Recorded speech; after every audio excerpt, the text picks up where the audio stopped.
encarnados que vieram, foram muitos, muitos, bilhões, bilhões, não apenas para a Terra, viu? Tinham vários planetas que foram alvo desta migração. Mas desencarnados era o maior número, o maior contingente de exilados era de desencarnado, porque o nosso umbral grosso foi esvaziado. E é bom que vocês entendam, filhos, que o umbral grosso só se esvazia completamente no momento da transição final. Hoje, vocês ainda têm uma luta do governo oculto para comandar a Terra, para continuar comandando os seres que estão encarnados. Então, não acreditem quando dizem a vocês que o umbral grosso já não existe mais. Ele não só existe, como ele está intensamente fortificado. Os seus exércitos são muito treinados e poderosos. E é por isso que os nossos irmãos dragões voltaram. É para fazer a diferença, para que vocês tenham tempo de escolher. Os nossos irmãos dragões vieram para que vocês, encarnados, tenham tempo de bem escolher, bem fazer. Mas eu quero dizer para vocês o que significou para mim quando eu desencarnei daquelas vacinas todas que eu estava tentando produzir, e desencarnei com muita dor, porque, obviamente, eu inoculei em minha doença, que era terrível, né? Assim que eu desencarnei, foi-me dado o lenitivo do tratamento. E eu só pedia, eu quero seguir com ela, eu quero seguir com ela. Foi muito discutido e foi dado então a permissão, porque o comandante planetário, que é o mesmo Jesus, que é o comandante planetário daqui, concordou que para cá eu viesse. E ele disse, é bom que ele vá, porque assim ele aprende o que lhe falta para se tornar um aliado fiel da causa do amor. O primeiro impacto, né, porque nós vimos os que eram mais trevosos serem anestesiados e colocados em câmaras de contenção, como se fossem câmaras frigoríficas, individuais, casulos, onde eles iam dormir em espírito, viu, filhos? Todo exílio é em espírito, viu, filhos? É totalmente em espírito, não há corpo físico envolvido. Eles estavam em suspensão para serem tratados a fim de que o esquecimento se desse. Nós não sabíamos para onde iam. Quem ia saber lá em Capela de um planetinha chamado Terra, que na verdade se chamava Xan. Nós nem sabíamos que isso existia. Eu tive a oportunidade de vir consciente, trabalhando, sim, junto com os samaritanos a bordo, para dar àqueles que não estavam nessas cápsulas de contenção alívio, acolhimento e amparo. Mas uma coisa que é muito linda, eu quero que vocês saibam, é que em todo o trajeto, por diversas vezes, Miguel, Rafael e o próprio Jesus vinham conversar conosco, nos dando apoio, nos dando força, nos dando coragem e nos deixando muito claro que o caminho de volta era traçado na justa medida e na velocidade que as nossas escolhas nos ajudassem a encontrar o caminho da paz interior. Paz interior. Paz interior.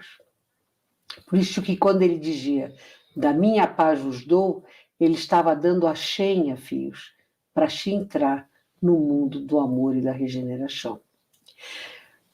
Durante um bom tempo, eu fiquei acordado, até que todos nós, exilados voluntários, fomos colocados para dormir.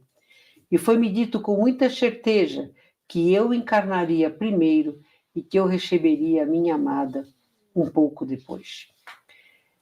O esquecimento é terrível, porque você é um espírito que raciocina, que conhece música, que conhece pintura, que conhece ciência, e de repente tudo isso desaparece, filhos, desaparece. E quando você olha para o corpo que você vai gerar, você olha para a civilização onde você vai encarnar, muitos de nós falávamos assim, mas ainda são símios quase. Olha, eles ainda são quase símios. Nós estávamos vendo o final do Hábilis. Vejam, entre o final do Hábilis e o inicial do Erectus, existem centenas de milhares de anos. Vejam como é longo o processo. e já vinham, os piores já vinham vindo e nascendo no Erectus para começar a trazer a modificação. Eu nasci na sexta geração. Então eu já peguei tribo, eu já peguei fogo, eu já peguei roda, que era um pouco quadrada, mas era uma roda quase boa, né? Eu já peguei uma organização que os primeiros tinham trazido. E qual era a minha responsabilidade? Descobrir ervas que pudessem trazer medicação, que pudessem ser remédio, porque era essa a minha especialidade. Um dia eu era jovem ainda, era um rapazinho, menino, porque a morte era muito cedo, você não chegava a 4 décadas de vida na maioria dos casos, eu devia ter alguma coisa entre 17 e 18 anos, eu vi uma menina pequenina abandonada. Eu senti tamanho amor por aquela criança que eu peguei ela nos meus braços e levei para aquela que era minha mãe. Nós era fêmea. Encontrei essa humaninha. E a minha mãe, de extremo amor e caridade, pegou essa criança no colo e a embalou. Ela não queria comer, era difícil, ela estava muito doentinha, mas depois ela foi vingando e foi crescendo. Mas ela não sorria. O seu olhar era profundamente triste. E ela só olhava para as estrelas e apontava com o dedinho assim na direção do Cabra-Capela, na direção da constelação do Cocheiro. E fazia com a mãozinha assim no coração, como se sentisse uma imensa dor. Ela não disse uma única palavra. Desencarnou 7 anos depois. E eu morri de tristeza por não tê-la mais em meus braços. Não poder mais acalentá-la e de dizer que era importante que ela sonhasse e caminhasse. Mas o tempo foi passando e nós tivemos outras encarnações. E aqui cruzamos com os outros seres estelares que fizeram uma modificação genética importante. Em nós dois nascemos na primeira leva de sapiens, já desenvolvendo cultura, já desenvolvendo música, já desenvolvendo agricultura, arquitetura, já desenvolvendo astronomia. E aí sim, a minha amada e eu nos unimos em laços de amor e junto a estes seres estelares começamos a trabalhar no desenvolvimento de algo maior, da concepção de uma família que abrisse e apoiasse ao homem da Terra. Foi um caminho longo e árduo, filhos, e eu vi a minha companheira não ficar em pé frente à dificuldade, mas tombar muitas e muitas vezes. E depois de muitos e muitos séculos desta loucura insana, eu me revoltei muito contra a fonte criadora, porque eu sabia que eu não era daqui e nada caminhava como eu planejei que caminhasse. A minha amada se afastou de mim porque nós estávamos distanciados demais em níveis vibratórios e eu não podia ter acesso a ela. E fiquei então como um espírito sofredor no umbral médio, literalmente rugindo de enorme saudade e dor, mas também de revolta. Quando escutei no plano espiritual, os seres umbralinos trevosos vieram falando que aquele que vinha para enganar o povo havia sido descoberto e que ele seria chanado, que a humanidade da Terra não seria mais contaminada pelas ideias revolucionárias de um homem. E ele era e representava um grande perigo para os trevosos, porque ele era uma enorme luz.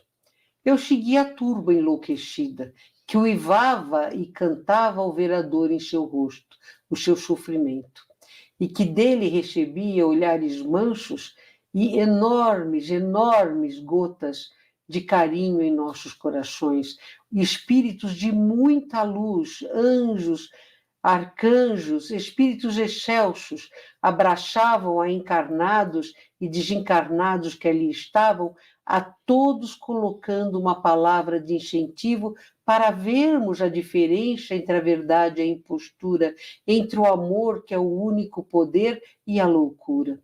Daqueles que diziam serem poderosos, mas que se curvavam e escondiam a face quando o olhar de Jesus neles coincidia. E eu fiquei parado, olhando para ele até que o olhar dele encontrou o meu. E naquele momento eu escutei: eu quero você como um aliado no amor. Eu espero você ainda hoje ao meu lado. Foi tão intenso aquele carinho, aquele amor que eu recebi dele, que eu caí de joelhos e pedi perdão. E a partir daquele dia, eu comecei sim a trabalhar ao lado dele, por ele e em nome dele, o máximo que eu pude. Quase 8 séculos depois, foi-me dado reencontrar a minha amada. Já sofrida e educada, já amparada pela luz que coincidia sobre o seu coração, porque também a ela Jesus tinha falado. E então, como um mundo mágico, como um mundo suave, nós conseguimos nos encontrar finalmente, não como exilados, mas como seres em plena recuperação. Eu quero que a unidade cante aquela que você preparou agora, filho.